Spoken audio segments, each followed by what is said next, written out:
Je vous souhaite la bienvenue sur Simian Stories pour ce tirage.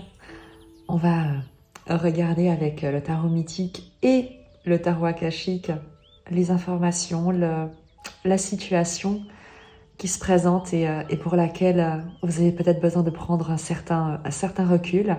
On va commencer tout de suite avec le tarot akashique. Je vais faire une pyramide avec la situation de base, le challenge, la ressource, le résultat, ou en tout cas ce vers quoi vous dirigez. On prendra également, en commençant directement, votre propre énergie à vous personnellement. Et on complétera avec évidemment le tarot mythique qui résonne souvent extrêmement bien avec ce tarot akashique.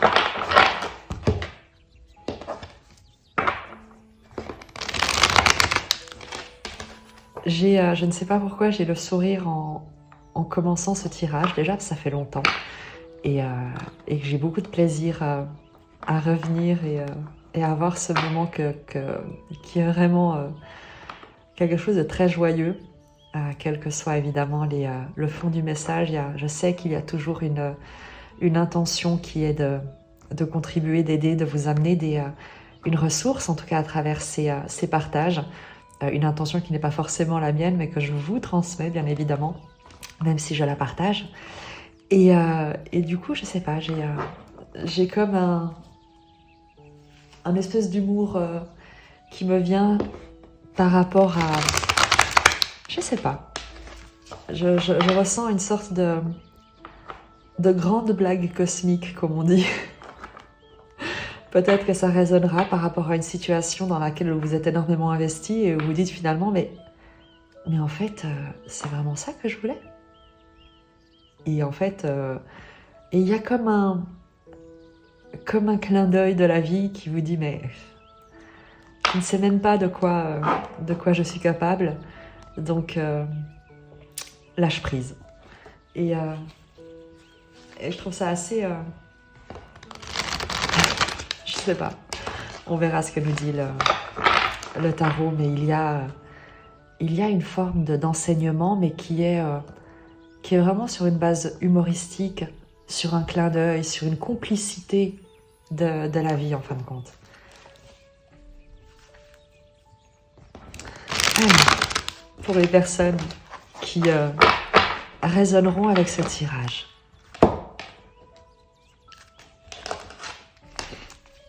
la situation présente, le challenge, la ressource, la force, ce vers quoi vous vous dirigez, le résultat en tout cas provisoire à ce stade. On va prendre également directement votre énergie. Quelle est l'énergie personnelle? Le jeu d'échecs. Je crois que tu es au bon endroit, au bon moment. Je vais directement prendre les précisions avec le tarot mythique, ce qui nous permettra d'avoir un tirage qui soit immédiatement précis, synthétique, et d'avoir des interprétations des arcanes qui soient le plus opportun, le plus adéquat pour votre situation, pour ta situation, pour ce dont tu as besoin ici et maintenant. Quel que soit le moment où tu auras ce tirage, le tirage est intemporel.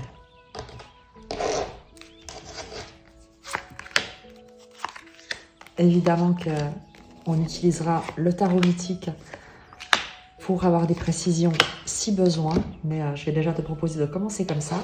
Et pareil, sur le jeu d'échecs, je vais faire sauter une carte complémentaire pour avoir ton énergie à toi toute personnelle. Et on commencera, j'en ai deux qui sont tombés et qui vont parfaitement bien avec le jeu d'échecs. Tu comprendras très vite pourquoi. Parce que tu as la lune et tu as le roi de denier.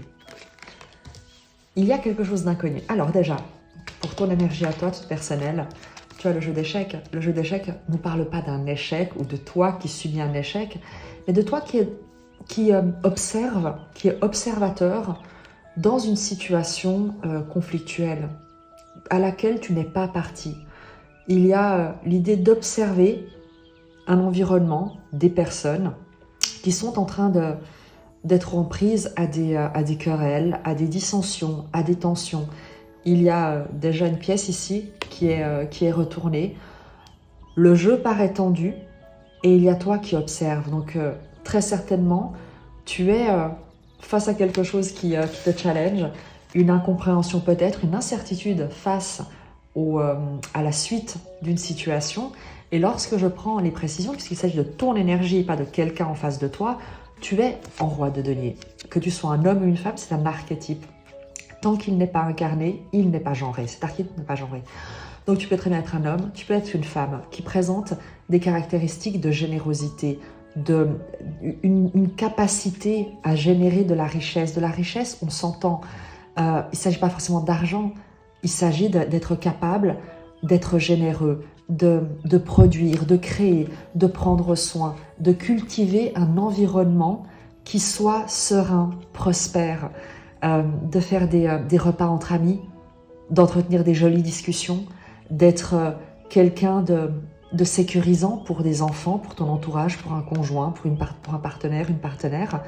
Le roi de denier, c'est celui qui sait tout transformer ou qui sait transformer les circonstances qui l'entourent en quelque chose de prospère, en quelque chose d'utile, en quelque chose qui va se développer d'une manière à contribuer dans son environnement tel qu'il est, avec ce qu'il a, et il a ce talent de savoir comment utiliser ce qui est déjà à sa disposition pour le fructifier. Les gens parlent beaucoup de la loi d'attraction et puis de ce genre d'aberration. Retiens bien que la loi, c'est celle de la multiplication. Et tu ne peux multiplier que ce que tu possèdes déjà. Donc, prends bien soin de garder près de toi ce que tu souhaites voir se démultiplier, augmenter. Donc, autant te dire que si tu as des craintes, des peurs, des manques, une croyance dans ces domaines, laisse-les tomber et entretiens, alimente la sérénité, la paix, l'espérance, la confiance, parce que c'est ce que tu vas multiplier et c'est ce que tu vas recevoir. La Lune, dans ce contexte, nous parle dans ton esprit, dans ton énergie à toi, d'une intuition, de sonder un petit peu ses profondeurs, de se poser des questions. Il y a à la fois un inconnu, une crainte, quelque chose de l'ordre du non manifesté, du caché en toi. Une intuition qui est manifeste. Tu vois clair, même si tu ne le sais pas, tu es capable, il y a une connexion que tu entretiens, que tu alimentes, que tu ressens, mais sur laquelle peut-être tu ne peux pas poser de mots. C'est comme si tu ne comprends pas comment, dans une situation qui pour toi semble, dans un environnement autour de toi semble hostile, semble contradictoire, semble ne pas te permettre de te déployer avec sérénité, en paix, de la manière que tu souhaiterais, de contribuer d'une manière productive, proactive et positive surtout. Et bien malgré tout, tu te retrouves en roi de denier, à régner sur ton domaine, à créer ce que tu peux, à faire ce que tu peux, à vivre une expérience de prospérité en fin de compte, alors même que le contexte semble totalement hostile en quelque sorte, que l'environnement lui-même n'est pas idéal ou te reflète quelque chose qui est de l'ordre de la contrariété, de l'impasse, des difficultés, de quelque chose où tu ne trouves peut-être pas de solution, où tu dis là, moi pour tirer mon épingle du jeu, dans ce contexte-là, ça va pas être facile. Et il y a pourtant quelque chose en toi qui est de l'ordre de l'intuition, de réussir, même si tu ne sais pas comment, à tirer ton épingle du jeu et à prendre soin, surtout. Et c'est peut-être justement ce qui te permet de générer cette expérience, d'avoir cette énergie, c'est que peu importe l'environnement dans lequel tu te trouves, peu importe les dissensions, les tensions, les pressions, les litiges, les conflits, tu n'y prends pas part. Toi, tu regardes avec ton denier où est-ce que tu vas investir ton énergie, ton attention, le soin que tu te dois et que tu souhaites partager mettre à disposition de ton environnement. La lune, comme je te l'ai dit, nous parle de cette intuition, de cette intériorité, de cette introspection, d'une capacité de puiser en toi des ressources, peut-être insoupçonnées, peut-être subtiles, intuitives très certainement. Il y a quelque chose de l'ordre du caché, mais qui est peut-être également caché à toi-même, et que tu es peut-être sur le point de te révéler ou que tu es en train d'essayer de comprendre. On va évidemment voir la situation présente qui est la tienne et dans laquelle eh bien, se pose ce challenge. Vision de l'ego avec le cavalier d'épée. Je regarde que tu vois bien les cartes. Hop. Alors, vision de l'ego avec le cavalier d'épée. Le trésor avec le battleur, le monde et le voyage. La situation présente pour toi, c'est évidemment, et on le voit directement, c'est comment sortir, comment transformer une situation pour en faire une occasion d'expansion. Le tirage ici sur la situation présente est parfaitement clair. Tu as la vision de l'ego, il y a quelque chose que tu vois en face. Est-ce que c'est ton propre comportement? Est-ce que c'est quelqu'un qui révèle, qui t'a révélé, qui s'est révélé dans des intentions qui finalement n'étaient pas aussi soutenantes, aussi positives, aussi constructives que ce que tu attendais? Il y a avec le cavalier d'épée l'idée d'un retournement, non pas de situation, mais de quelque chose de soudain qui te parvient. Peut-être une communication, peut-être un déplacement, une interaction. Le cavalier d'épée te parle de paroles, d'idées, mais de quelque chose qui est de l'ordre de la déstabilisation, d'une accélération, en fin de compte.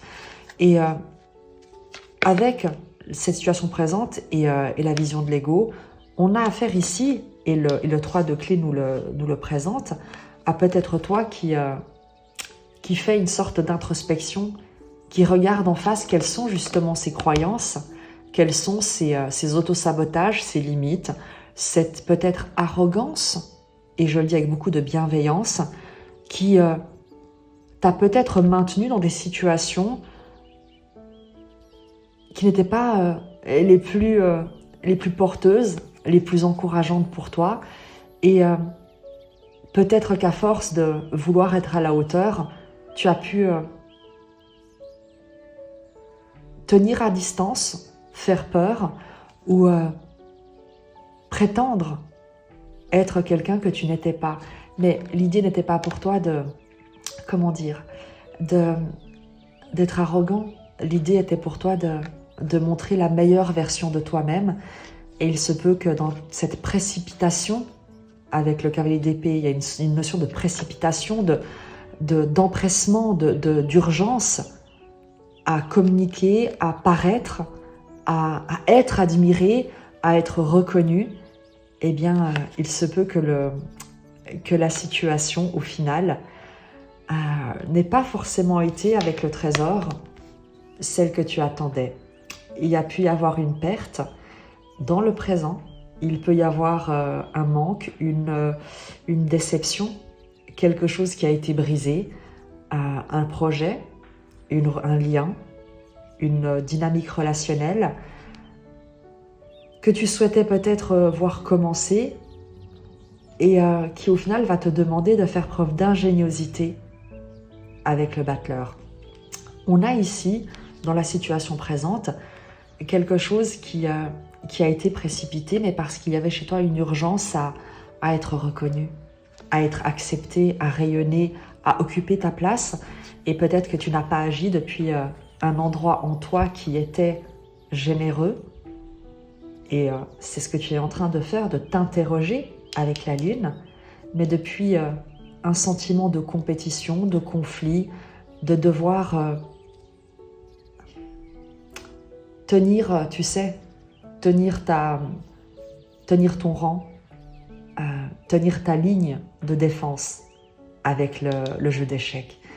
Et ça a pu conduire à une certaine forme de désillusion, mais à nouveau, lorsque tu en tires un enseignement, et c'est ce qui semble être le cas ici avec le roi de denier, eh bien tu peux transformer cette expérience avec le battleur en étant comme un débutant, en te présentant dans cette situation, à cette situation, dans cette relation, en mettant un tout petit peu cette arrogance de côté pour présenter tes compétences, tes outils, tes armes d'une manière beaucoup plus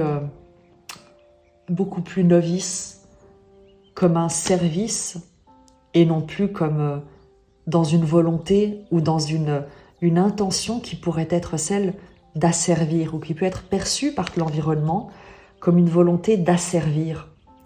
Et là, il y a quelque chose que tu es invité à faire, que tu peux faire, qui est celle de changer l'impression de vouloir t'imposer avec cet ego, avec cette urgence, cet empressement à comme faire étalage de toutes tes compétences, de tout ce que tu sais faire, de qui tu es, pour revenir à une expression plus humble de ces mêmes compétences, de ces mêmes ressources. Le battleur va te parler de celui qui sait agir, qui sait transformer la matière, qui sait utiliser toutes ses compétences et qui le fait pour initier quelque chose de nouveau, comme un explorateur, comme un débutant, et non comme un expert, ou comme un enseignant, ou comme quelqu'un qui va diriger. Le battleur est celui qui inspire, qui se laisse inspirer et qui contribue. On a évidemment avec le voyage et le monde une ouverture. J'ai tendance à te dire qu'il y a déjà un voyage réel ou symbolique, c'est une certitude. Le voyage te parle d'exploration, te parle d'un nouveau projet qui débute, de t'embarquer dans une nouvelle aventure. Avec le monde, il s'agit de t'ouvrir à quelque chose de nouveau, de sortir de ta zone de confort, d'un accomplissement également, d'amener ta pierre à l'édifice, de découvrir également de nouveaux horizons. Il y a une notion ici qui est très importante d'étranger. Tu verras comment ça te parle. Est-ce que c'est toi qui te déplaces? Est-ce que c'est quelque chose qui te parvient d'un environnement éloigné, de quelqu'un d'étranger? Il y a, quoi qu'il en soit ici, l'idée d'une expansion, d'une exploration, d'une ouverture qui est gigantesque et qui n'est pas uniquement de l'ordre du symbole personnel, d'une ouverture d'esprit ou d'une ouverture d'un voyage personnel, réel ou symbolique, mais de quelque chose qui est de beaucoup plus grand. Avec ce voyage et le monde, on a le fait de changer presque de territoire, de changer de dimension, à nouveau, réel ou symbolique. Mais on est sur quelque chose de très grand. Dans ta situation présente, donc tu l'auras compris, il y a l'idée d'apprendre de ton erreur. Si c'est une erreur, il s'agit peut-être simplement d'une maladresse dans la manière dont tu as pu t'exprimer, parce qu'on a le cavalier d'épée qui nous parle de cette expression, et de peut-être prendre acte de ce que ce comportement, cette attitude, cette communication a pu entraîner comme perte, mais également quel est le trésor que tu es toujours capable de révéler, de montrer, de voir à travers ce que tu as perdu, ce qui a été ruiné, et d'utiliser ce trésor qui reste, qui n'a pas été emporté, eh bien pour initier une nouvelle manière de faire, une nouvelle manière d'être. Et c'est la compétence du battleur de voir l'occasion de transformation. Le battleur, c'est l'alchimiste, c'est celui qui change le plomb en or.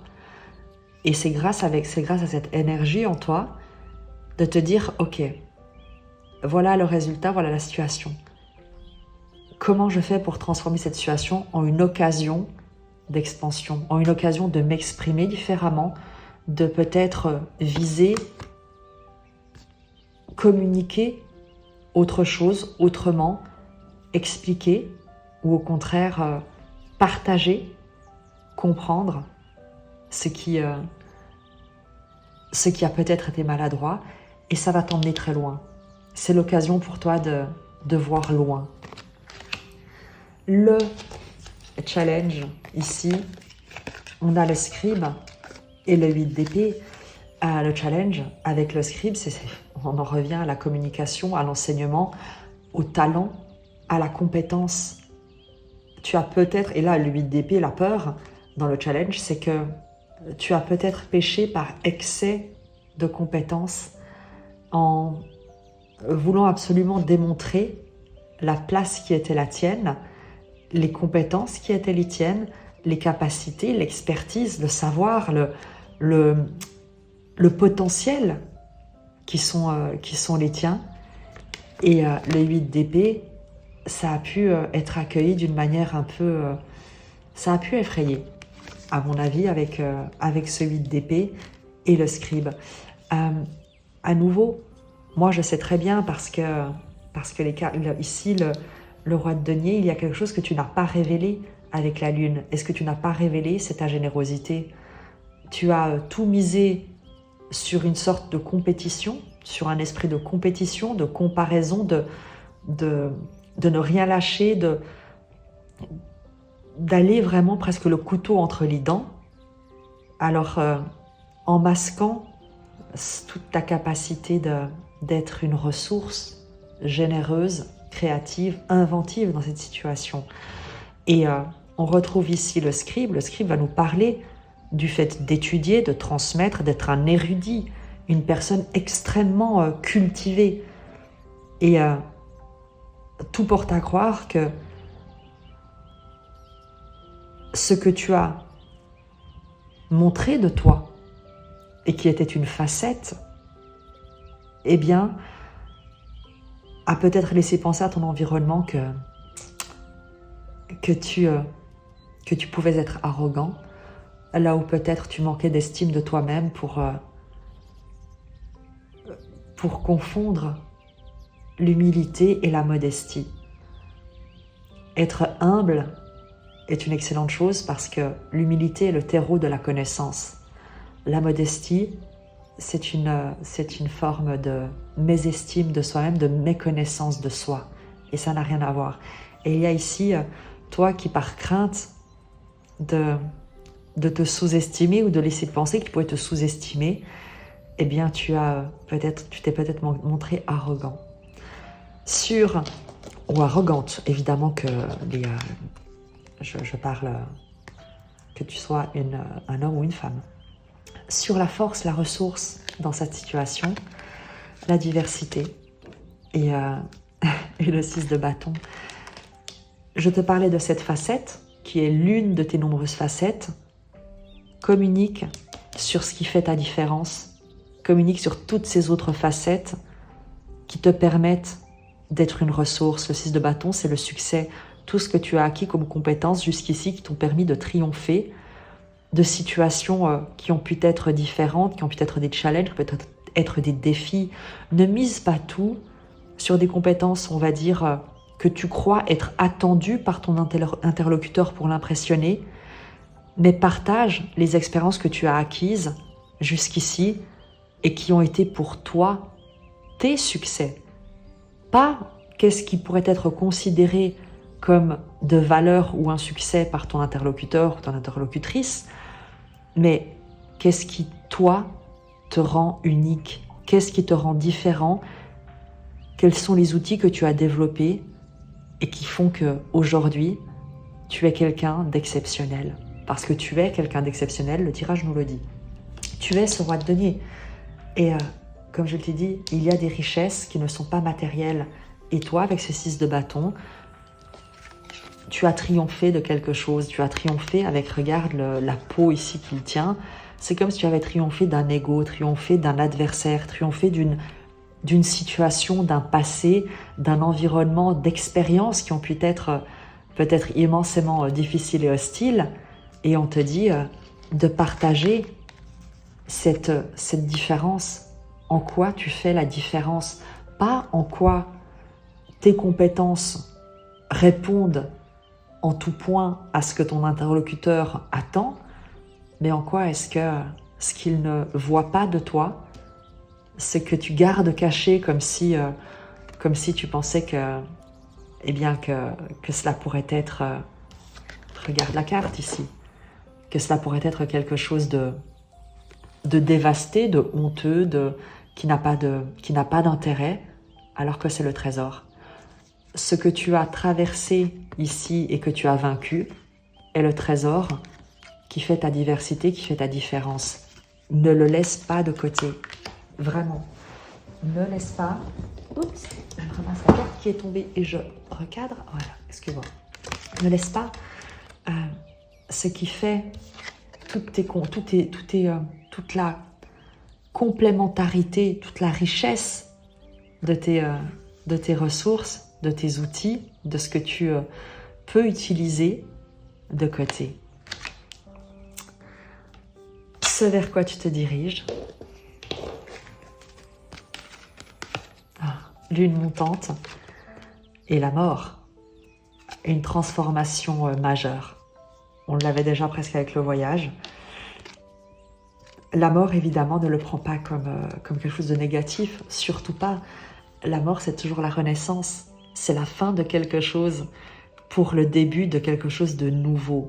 Et la vie ne connaît que l'expansion, ne connaît que quelque chose qui sera forcément une occasion de te développer, d'apprendre, de grandir davantage. Extrêmement positive parce qu'on a la lune montante. On te parle de quelque chose qui est un succès, quelque chose sur lequel tu as travaillé et dont tu vas récolter les fruits. Il y a avec cette lune montante la confirmation que tu es en train de concrétiser quelque chose, que c'est une réussite, que tu es en train de réussir.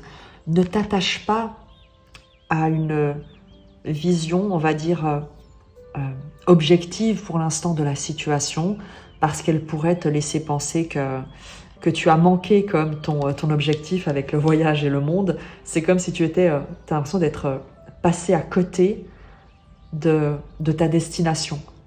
Comme si tu étais sorti un petit peu de la route que tu avais tracée et que tu es en train de te diriger et tu ne sais pas vraiment où, peut-être à l'inconnu, peut-être tu ne sais pas, dans le vaste monde.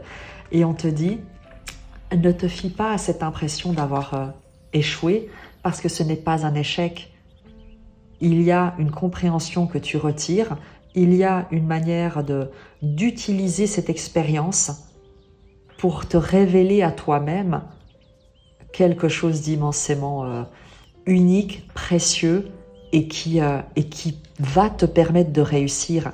Si ce n'est pas dans cette situation-là, c'est que ça a un sens. Rejection is God's protection. C'est que cette expérience était faite pour te révéler quelque chose, le trésor, et que tu vas pouvoir utiliser pour la suite. Donc il est question ici simplement de, comme le fait le roi de denier avec la lune, d'observer, de révéler, de mettre en lumière, comme la lune, comme la face de la lune, d'avoir cette patience de voir se révéler qu'est-ce qui s'est joué à l'intérieur de toi, qui t'a peut-être éloigné de qui tu es, mais qui sera également l'occasion pour toi de te révéler au monde d'une autre manière, plus authentique, différente, alignée à tes valeurs très certainement. Je te le répète, c'est un succès. Il y a quelque chose que tu concrétises et tu ne le vois peut-être pas encore, mais il y a une réelle transformation dans quelque chose. Tu peux avoir comment dire, non pas un rôle, mais un effet, une action pour transformer cette situation, celle-ci, ou une prochaine occasion, ou une occasion parallèle, ou autre chose. Mais il y a une compréhension qui apporte une renaissance extrêmement positive et bénéfique. On va évidemment avec le tarot mythique préciser cette situation parce que on voit cette transformation, on voit la concrétisation de la lune montante. Pour que tu aies l'entier de l'information, moi je vais te la lire. Je vais te lire cet arcane pour que tu puisses, qu'on puisse, toi et moi, partir sur une symbolique qui soit précise. Je te lis la carte. Un homme travaille avec assiduité à sculpter un buste dans son atelier. Derrière lui, une grande fenêtre donne sur les collines d'une ville portuaire. Et là, tu vois, ce qui est drôle, c'est que donne sur les collines d'une ville portuaire. Et ici, tu as le port, justement. Donc, l'objectif que tu crois peut-être manquer ou que tu vises, auquel tu souhaites t'ouvrir, tu ne le vois peut-être pas, mais il y a quelque chose que tu arrives à transformer ici. En activant, en fin de compte, en prenant conscience du défi, de la difficulté, et en activant la force, la ressource. Je te disais donc, d'une ville portuaire. Dans le ciel, le croissant de lune pointe vers la gauche. La phase montante durera jusqu'à l'arrivée de la pleine lune. C'est ce qu'on appelle la lune montante. Sur la carte, elle indique une période passionnante d'avantages, d'abondance et de progression. Vos efforts se sont combinés à des circonstances extérieures et même les étoiles se sont alignées. Si les choses ont été financièrement difficiles pour vous récemment, détendez-vous.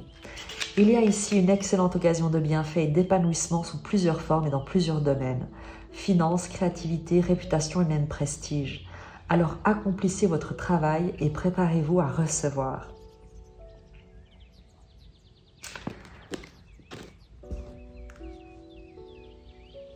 Je te le disais, tu es en train de transformer des circonstances qui ont pu être difficiles jusqu'ici en quelque chose qui est immensément bénéfique et prospère. On va regarder avec cette transformation la mort, la renaissance. Quels sont les prochains événements? J'ai le 10 de coupe qui s'est retourné tout seul lorsque je demande quels sont les prochains événements. Il y a un environnement extrêmement heureux vers lequel, en tout cas, qui est en train de se mettre en place. Tu peux véritablement être très satisfait de ce que tu fais. Vraiment. Parce que tu n'as pas à te remettre en question tes intentions. Et on le voit avec le roi de denier. Tes intentions sont généreuses, sont loyales, sont sincères.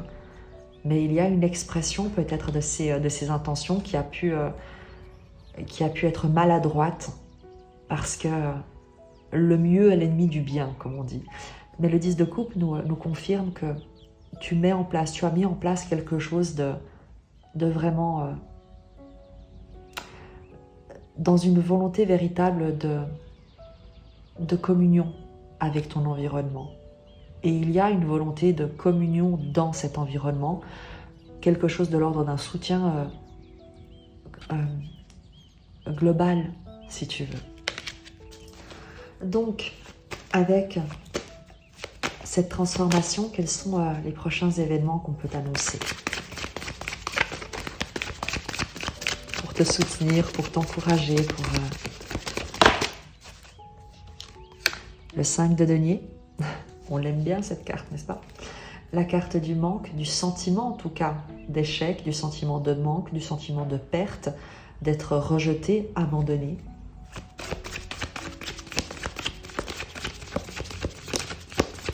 Qui correspond également, tu l'as vu avec la carte ici du trésor, avec ce sentiment d'avoir perdu quelque chose, d'être ruiné. Donc, la reine de bâton, tu transformes quelque chose. Il y a quelque chose qui se transforme. Ce dont tu as pu manquer, ce qui a pu, toi, peut-être te donner l'impression d'être rejeté, ce qui a pu t'isoler, ou l'isolement que tu as pu entretenir sur la base de croyances de manque, d'insuffisance, de ne pas être à la hauteur. La reine de bâton nous parle de rayonnement, de charisme, de puissance qui remonte, qui revient, d'un feu intérieur qui se rallume. Il y a une révélation qui se produit. Tu reçois peut-être une proposition d'une énergie inspirée, inspirante. Il y a peut-être également toi qui transforme ta vision des choses pour au final cesser de t'inquiéter et décider de vivre, de rayonner, de t'exprimer dans toute ta différence. Si là où tu te trouves, eh bien, ton environnement, tu n'arrives pas à correspondre à ton environnement, ou ton environnement te donne l'impression d'être une pièce rapportée. Tu sais, comme les jeux d'enfants, lorsqu'il s'agit de faire rentrer des pièces dans des trous. Et toi, il y a l'idée ici pour toi d'arrêter d'essayer de faire rentrer l'étoile que tu es dans le sombre carré ou dans le petit rond que l'on souhaite t'attribuer. Et de te dire que si dans cet environnement, eh bien, tu ne peux pas t'exprimer, tu y vas voir ailleurs. Et la reine de bâton, c'est ce qu'elle fait, c'est qu'elle choisit de s'exprimer là où elle peut rayonner, là où sa parole est entendue, là où son charme est reconnu. Et elle cesse de se cacher pour être acceptée. Il y a quelque chose que tu te révèles de l'ordre de ta valeur. Précision. Prochaine étape. Tu le sais, tu le vois, il y a cette évolution, il y a ce rayonnement, il y a un réchauffement qui se passe. Et c'est également, je pense, qu'on nous annonce la transformation, ici la mort et la lune montante. C'est ce qu'on a ici, c'est la transformation d'un état de manque en un état de vie. Tu as le 6 d'épée. Il y a une rive de paix vers laquelle tu te diriges. Tu t'éloignes du drame. Tu quittes le conflit. Le 3 de clé, tu peux l'assimiler, si tu veux, à un 5 d'épée, à une situation conflictuelle, un conflit intérieur ou extérieur. Il y a une paix que tu retrouves, il y a une paix que tu t'accordes, il y a une culpabilité que tu lâches, une sérénité que tu cultives. Tu laisses tomber les condamnations, les sabotages, les croyances limitantes et tous les environnements qui, au final, ne sont pas soutenants. Il y a quelque chose que tu as appris de l'ordre du prix à payer lorsqu'on n'incarne pas sa vérité.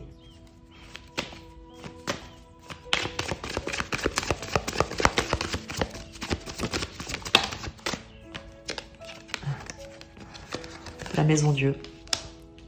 Un effondrement de toutes tes barrières, de toutes tes croyances, un coup de tonnerre. Il y a peut-être également, et on va le voir tout de suite, le fait de t'éloigner du drame qui crée peut-être une déstabilisation magistrale dans les fondations, dans des fondations, pas les tiennes, parce que toi, tu te diriges vers le succès, quelque chose d'immensément positif, constructif, prospère. Il y a ici une nouvelle inattendue, une situation inattendue, une réaction peut-être inattendue de quelqu'un qui te voit peut-être t'éloigner du drame et qui se rend compte qu'elle est peut-être passée, cette personne, à côté de toi, à côté de quelque chose, de quelqu'un, d'une reine de bâton. On va préciser cette maison Dieu. Roi d'épée, 3 d'épée. Il y a quelqu'un qui a pu se montrer extrêmement froid, jugeant, une figure d'autorité,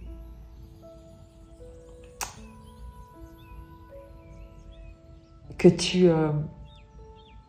terrasses avec ce 3 d'épée. Ton départ est quelque chose d'extrêmement douloureux. Et on n'est pas là pour se réjouir, bien au contraire, mais il y a quelque chose qui est mal vécu. Je vais éternuer. Ah, pardon. Toutes mes excuses. Il y a quelque chose avec le roi d'épée et le 3 d'épée, et qui est de l'ordre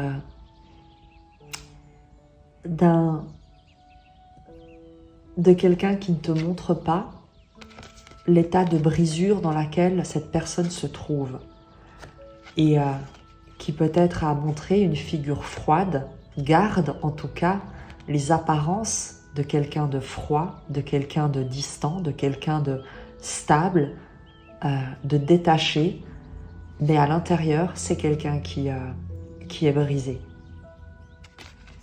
Précision. Sur ce roi d'épée et ce 3 d'épée.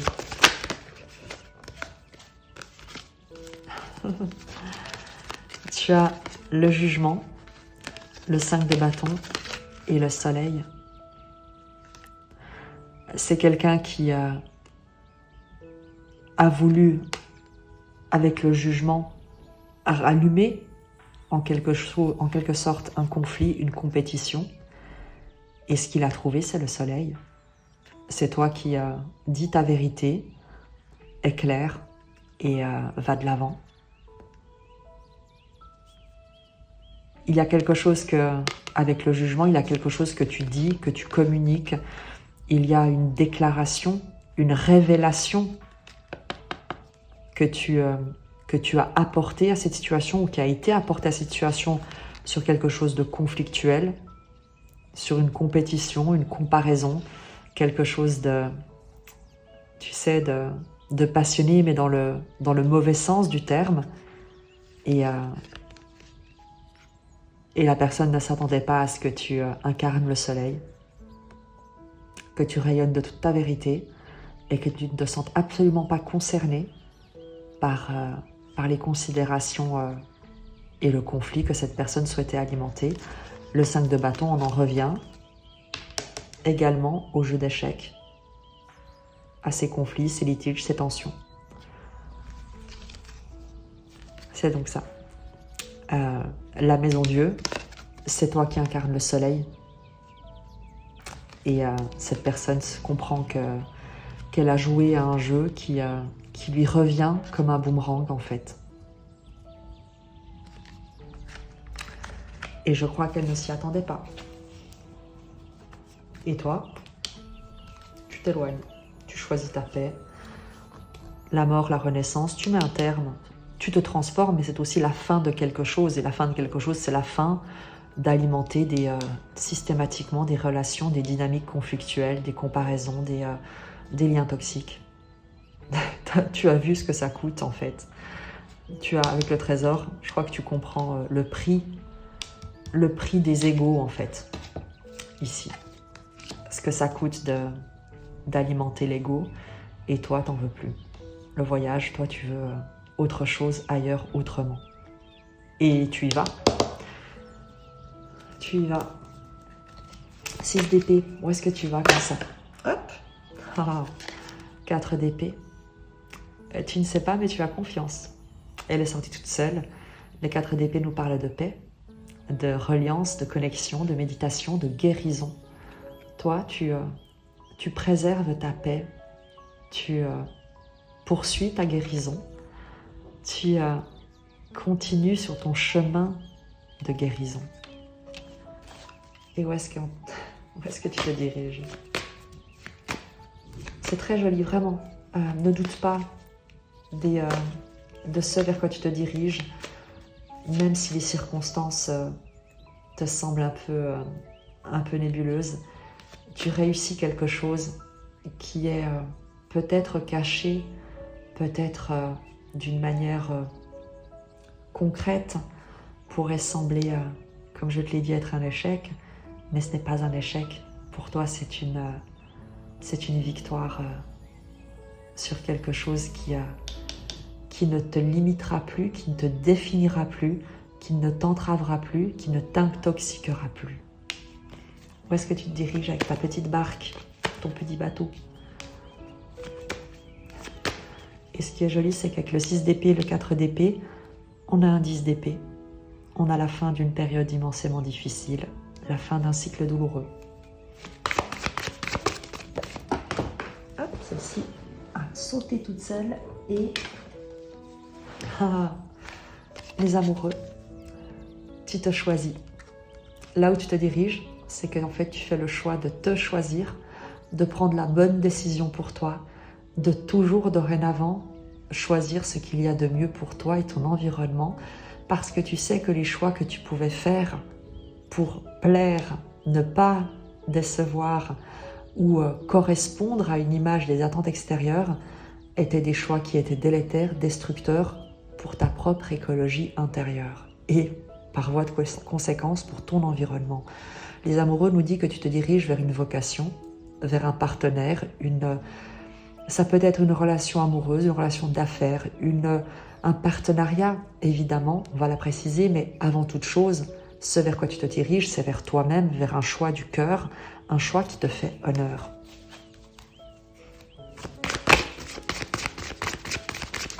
De quoi nous parlent ces amoureux? Dans ce vers quoi tu te diriges? Oula, j'ai tout lâché. 7 de coupe. Tu vas devoir choisir.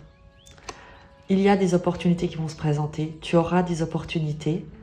Et il va être question pour toi de choisir la paix, de choisir avec ton cœur ce qu'il y a de meilleur pour toi. Je récupère les cartes qui se sont envolées.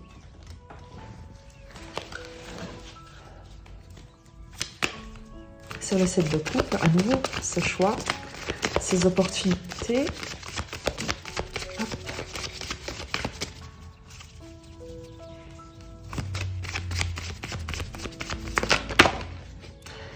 Tu sais que toutes les opportunités ne sont pas bonnes à prendre.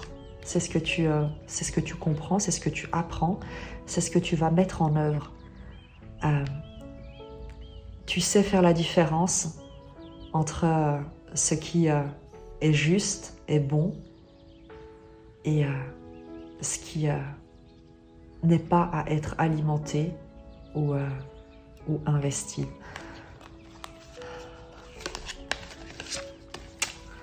Six de denier, valet de bâton, 2 de denier.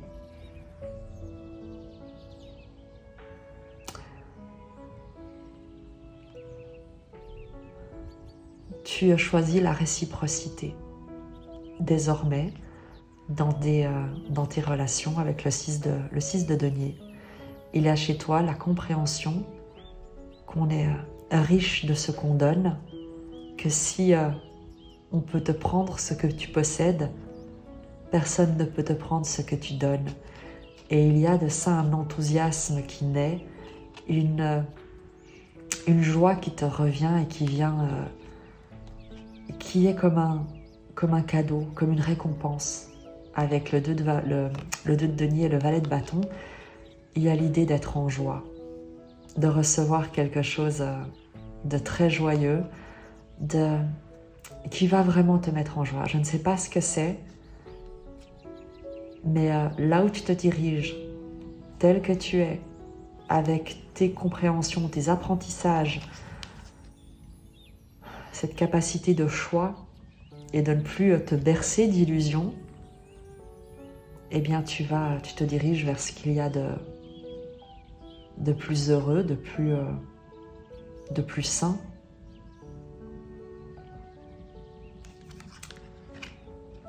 Il y a également quelque chose que tu pardonnes, que tu te pardonnes avec le 6 de denier et le 2 de denier. Il y a quelque chose que tu te pardonnes. Et c'est comme si, très sincèrement, tu fais un point.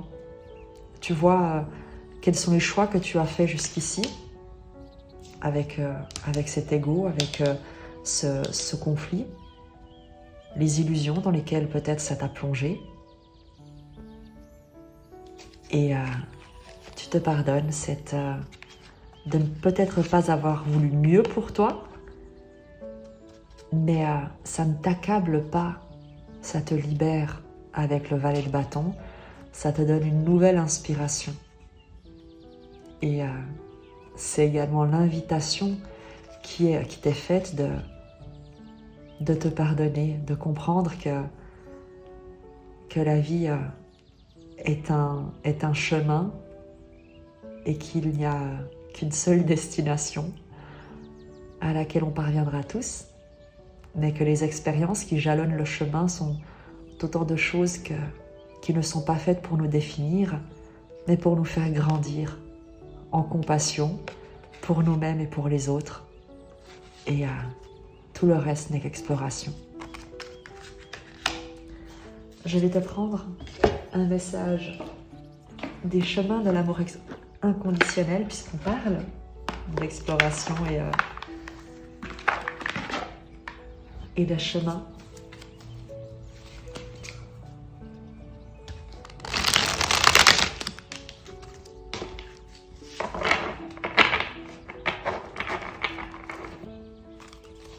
Pardonne-toi une estime de toi-même qui jusqu'ici a pu être douloureuse et blessante pour toi et pour ton environnement. Pardonne-toi et laisse aller. Tu crées, tu construis quelque chose de magnifique, n'en doute pas.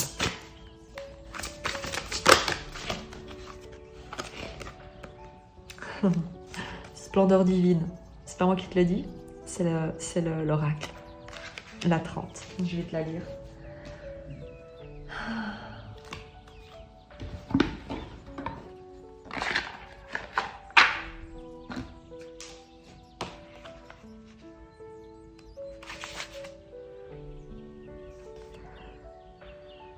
Vous voici pénétrant dans le cœur de la splendeur divine. Bien que sans forme propre, le divin existe dans chaque forme. Il nous rend humbles et ne demande rien. Il est tout simplement. Et chaque fois que nous le rencontrons, nous sommes émus au-delà des mots, au-delà de toute pensée, touchés jusqu'aux royaumes les plus secrets de notre cœur, dont nous ignorions peut-être encore l'existence jusque-là. C'est être une âme courageuse que de pouvoir rencontrer la majesté, la splendeur étourdissante de la présence divine. Car ce peut être une expérience extrêmement terrifiante. Nos limitations, nos conditionnements, nos conceptions et notre identité s'effondrent sous sa lumière. Vous avez été guidé avec amour jusqu'à cette phase importante, car vous êtes prêt. Votre âme assoiffée cherche à retrouver cette connexion avec la grandeur divine, à retrouver quelque chose de digne, à quoi se dévouer entièrement. Cette grandeur vous est découverte, de sorte que vous puissiez trouver un but, un objectif extraordinaire auquel votre cœur aspire et qui servira le monde. Vous êtes prêt. Cet oracle vous offre le message suivant. Votre chemin intérieur, votre ouverture à l'expérience directe de la présence divine sont des signes de grâce. C'est également la confirmation que désormais, vous vous connectez avec votre intuition spirituelle plus consciemment, et tout sentiment égotique qui semble s'étioler est une marque de votre grandeur d'âme naissante. Une conscience nouvelle, plus élevée, prendra sa place. Je te lis le poème. Puissante sentinelle connectant ciel et terre, sagesse des anciens, en attente de ceux qui, en silence, écoutent.